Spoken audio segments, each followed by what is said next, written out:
The SCALOS project is a multi-year research project with the ultimate goal of designing a viable, commercial, supersonic airliner concept that will revolutionize the aviation industry.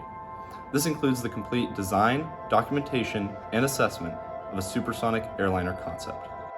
The SCALOS team is split into a number of sub-teams to break down large project goals into smaller, specialized tasks, with the ultimate goal of designing an industry-ready supersonic airliner. Parallel to the main project, the SCALOS team also completed the Design Space Survey, a compilation of over 40 supersonic aircraft designs from numerous companies and previous SCALOS projects to assist with future supersonic airline research.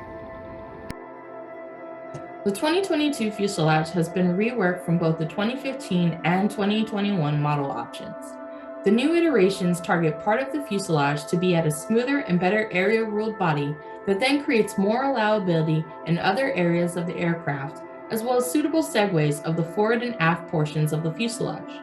This year's fuselage revision generates tolerable wave drags that support the accomplishment of supersonic flight, in addition to being able to tolerate drags at low Mach numbers when transitioning from subsonic to supersonic. The landing gear was re-evaluated for the 2022 model to reflect a more realistic configuration. The landing gear was repositioned to help support the weight of the aircraft when stationary, but more importantly when maneuvering through turns on the runway. The retraction of the landing gear was further studied to influence a more reasonable way of stowability and engagement. This year's RSAC model pushed to define the interior of the aircraft from seating options of economy and business with well over 100 seats, cockpit positioning with flight controls, emergency exits over the wings, and passenger necessities such as lavatories and cargo compartments.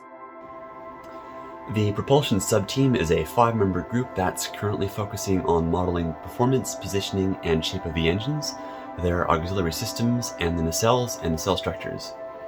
The twin engines that we are using are based on a design created by Rolls-Royce for the Boeing 765-072B concept aircraft, and that is a dual-spool, mixed-flow turbofan design with a diameter of 86 inches. The nacelle inlets are of an elliptical cowl design, which slows the air entering the engine without using any type of moving part.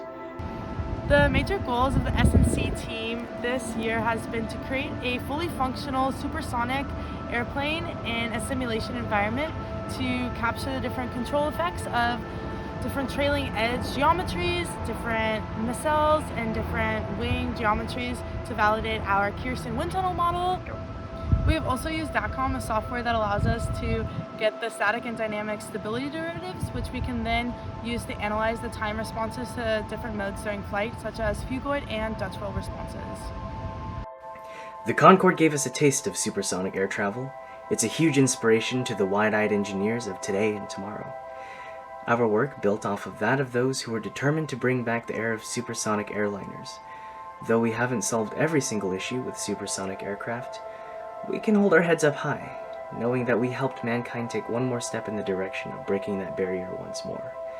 It's time to bring the industry back up to speed. Supersonic speed.